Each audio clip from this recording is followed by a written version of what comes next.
बात करेंगे मध्य प्रदेश की, जहां आज से मोहन युग की शुरुआत हो गई है औपचारिक तौर पर। जी हां, अब से कुछ देर पहले शपथ ग्रहण कार्यक्रम संपन्न हुआ है। मध्य प्रदेश में नई सरकार का शपथ ग्रहण हो गया है। सुबह ठीक 11:30 बजे मोहन यादव ने मुख्यमंत्री पद की शपथ ली। उनके साथ 2 उप मुख्यमंत्रियों जगदीश देवड़ा और राजेंद्र शुक्ला को भी शपथ दिलाई गई। कई दिनों के मंथन के बाद मोहन यादव को मध्य प्रदेश की कमान सौंपी गई है। मध्य प्रदेश में मोहन यादव के युग की शुरुआत इस तरीके से हो चुकी है। आपको बता दें कि मोहन यादव उज्जैन दक्षिण सीट से जीतकर आए हैं। शिवराज सरकार में वो उच्च शिक्षा मंत्री रहे। मोहन यादव राज्य में बड़ा ओबीसी चेहरा है और उन्हें राष्ट्रीय स्वयंसेवक संघ का करीबी माना जाता है। बीजेपी ने 230 विधानसभा सीटों वाले मध्य प्रदेश में 163 सीटें जीतकर इतिहास रचा है। तो इन 3 तस्वीरों में आप पूरे शपथ ग्रहण समारोह को समझ सकते हैं। आपको बताएं कि इस कार्यक्रम में पीएम नरेंद्र मोदी, गृह मंत्री अमित शाह, बीजेपी अध्यक्ष जेपी नड्डा और तमाम बीजेपी शासित राज्यों के मुख्यमंत्री शामिल थे। और इस शपथ ग्रहण के साथ ही आज औपचारिक तौर पर मोहन यादव ने मध्य प्रदेश की कमान संभाल ली है। एक बड़ी चुनौती उनके सामने है, एक बड़ा चैलेंज उनके सामने है। और यह चैलेंज इसलिए है क्योंकि अब उनका जो अगला लक्ष्य होगा, जो कि बीजेपी भी टारगेट करके चल रही है, और वो अगला लक्ष्य है लोकसभा चुनाव जो अगले साल यानी 2024 में होने जा रहे हैं। बीजेपी का टारगेट यह है कि अब लोकसभा की तमाम मध्य प्रदेश की सीटें उसे अपने झोली में डालनी हैं। और इस दृष्टि से इस चैलेंज को, इस टारगेट को ध्यान में रखते हुए मध्य प्रदेश की सरकार को काम करना होगा। और आपको बताएं कि मध्य प्रदेश में शपथ ग्रहण समारोह संपन्न हो चुका है। पूर्व मुख्यमंत्री शिवराज सिंह चौहान ने अपनी शुभकामनाएं नई सरकार को दी हैं। मुझे पूरा विश्वास है वो मध्य प्रदेश की समृद्धि और विकास को और जनता के कल्याण को नई ऊंचाइयों पर ले जाएंगे। उनको शुभकामनाएं। और मित्रों, अब विदा, जस की तस रख दीनी चदरिया। तो आपने शिवराज सिंह चौहान को सुना, अपनी शुभकामनाएं उन्होंने दी हैं और कहा है कि मध्य प्रदेश की नई सरकार अच्छा कार्य करेगी, प्रगति के पथ पर मध्य प्रदेश को लगातार आगे लेकर जाएगी। 2 खास मेहमान हमारे साथ इस समय जुड़ चुके हैं तमाम सियासी पहलुओं पर बातचीत करने के लिए। मेहमानों से परिचय सबसे पहले आपका हम करा दें। हमारे साथ गिरिजा शंकर जी हैं, वरिष्ठ पत्रकार। इसके अलावा अमिताभ तिवारी जी, राजनीतिक विश्लेषक, हमारे साथ मौजूद हैं। दोनों ही मेहमानों का बहुत बहुत स्वागत है। सबसे पहला सवाल मेरा गिरिजा शंकर जी से है। गिरिजा जी, मध्य प्रदेश की कमान मिल गई है मोहन यादव जी को। प्रशासन का अनुभव है, संगठन में पैठ है, संगठन पे मजबूत पकड़ है, संघ से वास्ता है। ये तमाम जो फैक्टर्स हैं उनको कितनी मजबूती प्रदान करते हैं और इस मजबूती के बावजूद उनके सामने सबसे बड़ा चैलेंज क्या रहने वाला है? रहेंगे एक शॉर्ट टर्म चैलेंज है जो 4 महीने बाद लोकसभा के चुनाव होने हैं। उस चुनाव में पार्टी को, हालांकि पिछले चुनावों में 29 में से 28 सीटें बीजेपी जीतती रही है और इस बार बीजेपी कोशिश करेगी कि छिंदवाड़ा की सीट है जो कमलनाथ लगातार जीतते रहे वो भी जीते।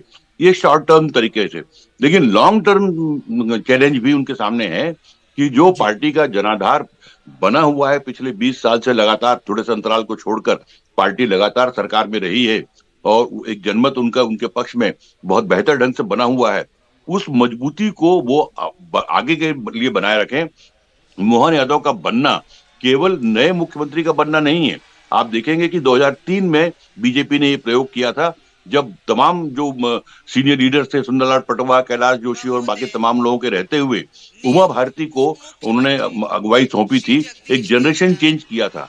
जो लगभग वैसा ही जनरेशन चेंज 2023 में बीजेपी करते हुए दिखी है जब मोहन यादव को मुख्यमंत्री का पद दिया गया। ऐसा ही प्रयोग बीजेपी ने छत्तीसगढ़ में भी और राजस्थान में भी किया है। एक तरह से जनरेशन चेंज हमको देखने को मिल रहा है। तो एक नई पीढ़ी के साथ बीजेपी को आगे बढ़ना है। आने वाले 20-25 साल के लिए क्या रणनीति होगी, किस तरह पार्टी को आगे बढ़ाना है, मजबूती देना है, एक नया कैडर तैयार करना है। और सरकार का सबसे बड़ा जो मुद्दा होता है वो है डिलीवरी सिस्टम। आप देखेंगे केंद्र सरकार की और राज्य सरकार की बहुत सारी योजनाएं जो इंफ्रास्ट्रक्चर को लेकर भी है और लोक कल्याण को लेकर भी है। केंद्र सरकार की तमाम योजनाओं का क्रियान्वयन राज्य सरकारों द्वारा किया जाता है, तो देखना ये होगा, जिम्मेदारी इनकी बहुत ज्यादा इस बात को लेकर होगी कि उन सारी योजनाओं का क्रियान्वयन कितने बेहतर ढंग से हो, लोगों को उन योजनाओं का लाभ मिले, उन योजनाओं की डिलीवरी में जो घपले घोटाले होते हैं वो कितना कम किया जा सके, ये एक बड़ी चुनौती होगी। दूसरी तरफ गिरिजा जी, मैं आपके पास अमिताभ जी का मैं यहाँ पे रुख करना चाहूंगा। अमिताभ जी, गिरिजा जी ने यहाँ पर बात की है पीढ़ी परिवर्तन की। अब पीढ़ी परिवर्तन हमने कमान के तौर पर तो देख लिया, जो कैप्टन है उसमें तो पीढ़ी परिवर्तन नजर आता है, लेकिन जो सरकार का चेहरा होगा, जो सरकार के फेसेस होंगे, क्या वो पीढ़ी परिवर्तन वहां पर भी आप देख रहे हैं? मुझे लगता है पीढ़ी परिवर्तन हमको कैबिनेट में भी देखने को मिलेगा, क्योंकि राजेंद्र शुक्ला जी भी 60 साल से कम के हैं जहां तक मुझे ध्यान है, और बहुत सारे जो सीनियर्स हैं, क्योंकि उन्हें लगेगा कि मोहन यादव उनके जूनियर हैं, उनके कैबिनेट मिनिस्ट्री में ज्वाइन होना ना चाहे खुद से भी, तो ये भी एक ऑप्शन है। दूसरा, गिरिजा शंकर जी ने बहुत अच्छी बात करी अपनी जनरेशनल चेंज की, लेकिन 2003 में जब ये चेंज हुआ तो ये चला नहीं। उमा भारती को बहुत सारे कारणों की वजह से 1 साल के अंदर पद छोड़ना पड़ा। उसके बाद बाबूलाल गौर जी आए, फिर वो भी नहीं चले, 1 साल के अंदर उन्हें छोड़ना पड़ा, और फिर शिवराज आए। 3rd अटेम्प्ट में शिवराज जी को बिठाया गया वहां पे एज सीएम, और वो चले 18 साल। तो बीजेपी तो ये बैंक कर रही है कि मोहन यादव शिवराज जी की तरह चले और अगले 10 से 15 साल जो है मध्य प्रदेश भाजपा को वहां पे लीड करें, और जो प्रोमिसेस हैं मैनिफेस्टो में बीजेपी ने जो दी है उसकी डिलीवरी करें। क्योंकि देखिए 28 सीटें तो ऑलरेडी हैं भाजपा के पास, तो ज्यादा से ज्यादा वो 29 कर सकते हैं, लेकिन डाउनसाइड बहुत ज्यादा है। अगर मैनिफेस्टो प्रोमिसेस का क्रियान्वयन नहीं होता है, जो भी वादे किए गए हैं, जैसे कि एलपीजी सब्सिडी है, लाडली बहनाओं को घर देने की बात है ना, लाडली बहना योजना का जो अमाउंट है उसको इंक्रीज करने की बात है, फिस्कल डेफिसिट भी देखना पड़ेगा, राज्य में के ऊपर बहुत ज्यादा कर्ज है उसको भी देखने पड़ेगा। वहां पर जगदीश देवड़ा जी काम में आएंगे, क्योंकि वो पहले फाइनेंस मिनिस्टर रह चुके हैं, और सीनियर्स का भी उनको सहयोग रहेगा। तो बहुत इंपॉर्टेंट है कि किसी भी हाल में, क्योंकि अब मिशन 400 प्लस है भाजपा का, किसी भी हाल में अगर बढ़े नहीं तो घटे नहीं, तो घटना भी नहीं चाहिए सीट, और उसके लिए मोहन यादव जी को बहुत सारा काम करना पड़ेगा। शिवराज सिंह चौहान की एक लेगेसी है जिसको अंग्रेजी में बोलते हैं बिग शूज टू फिल है, तो वो भी आसान नहीं होगा उनके लिए करना, क्योंकि एक्सपेक्टेशंस उनसे शिवराज जी के बराबर रहेगी, और एक्सपीरियंस में तो वो उनसे कम है ही, और मास लीडर भी वो उतने बड़े फिलहाल दिख नहीं रहे। अमिताभ जी, आता हूं आपके पास। अपने दर्शकों को हम बता दें, इस समय हमारे साथ सज्जन कुमार जी भी जुड़ गए हैं, राजनीतिक विशेषज्ञ। हम सीधे उन्हीं के और रुख करेंगे। सज्जन जी, यहां पर पीढ़ी परिवर्तन के दौरान जो बैटन चेंज हुआ है, एक पीढ़ी से दूसरी पीढ़ी के हाथ में अब ये कमान गई है, अब यहां पर बात आ रही है संतुलन की भी और सामंजस्य की भी। क्या इसमें कोई कश्मकश आप देखते हैं, या फिर एक स्मूथ ट्रांजिशन यहां पर हो पाएगा? क्योंकि बीजेपी की जो कल्चर है वो भी एक इंपॉर्टेंट रोल प्ले करेगी यहां पर। नहीं, देखिए, थोड़ी कश्मकश तो स्वाभाविक है, क्योंकि जो लोग एस्टैब्लिश्ड हैं और जिन्होंने एक 1.5 दशक से अलग अलग राज्य की राजनीति को सींचा है, बीजेपी को स्थापित किया है, उसको जब आप उसमें परिवर्तन लाएंगे, तो परिवर्तन कितना भी लोकतांत्रिक हो, कितना भी सांगठनिक हो, उसमें थोड़ी बहुत कश्मकश होती है, क्योंकि राजनीति एक ऐसी चीज है जिसमें शक्ति का प्रदर्शन होता है। लेकिन ओवरऑल आप देखें तो कश्मकश जो है वो पीछे छूट जाएगा और ट्रांजिशन जो है आगे बढ़ जाएगा। कारण ये है कि ये बीजेपी की परिपाटी है कि एकमात्र पार्टी है जिसमें किसी भी चीज को आप डिमोशन की तरह नहीं देख सकते। देवेंद्र फडणवीस जो मुख्यमंत्री थे वो डेप्यूटी चीफ मिनिस्टर बनाए गए, उन्होंने स्वीकारा उसको ग्रेस के साथ, आज सही है। और इस तरीके से आप देखें कि आज के टाइम में जब आप युवा और युवा शक्ति की बात करते हैं, यूथ एनर्जी की बात करते हैं और न्यू इंडिया की बात करते हैं, तो निश्चित तौर पे जो एक जनरेशनल चेंज है उसके पक्ष में जो है बड़ा एक समर्थन है, बड़ी शक्ति है, समाज में इस तरह की एक इच्छा है। तो हर प्रोसेस में एक पीड़ा होती है, जितनी भी प्रक्रिया है उसमें कोई ना कोई पीड़े पे रहता है, हाशिए पे थोड़ा सा जाता है।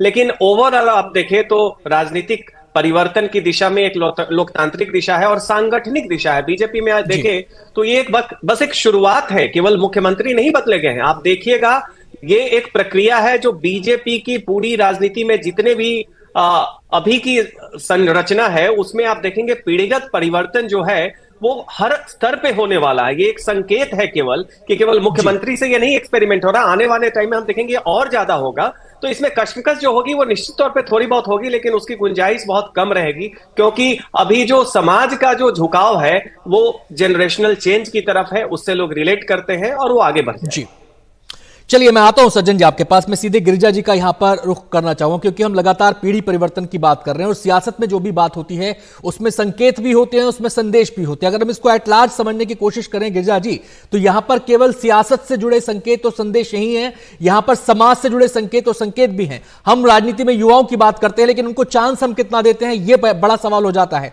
हम बात करते हैं पैटर्न परिवर्तन के लिए, लेकिन पैटर्न परिवर्तन कैसे हो रहा है, किसके हाथ में हो रहा है, यह बात बड़ा सवाल हो जाता है। और जब इस बारे में तमाम पहलू पर बात होती है तो जनता करती है कंपेयर एंड कंट्रास्ट, और फिर वहां पर एक परिवारवाद का मुद्दा भी उठकर आता है। क्या आपको लगता है इस दिशा में भी आप संकेत और संदेश देने की कोशिश जनता के बीच की गई है इस पैटर्न परिवर्तन से? नहीं, बिल्कुल। जैसे मैंने कहा कि डॉक्टर मोहन यादव को मुख्यमंत्री बनाना केवल मुख्यमंत्री बदलना नहीं है, वो एक बड़े परिवर्तन का आगाज है वो।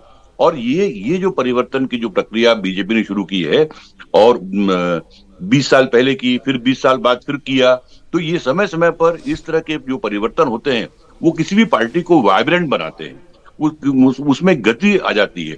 और जहां तक सवाल तालमेल का प्रश्न है, तो अभी थोड़ा वक्त देखना पड़ेगा।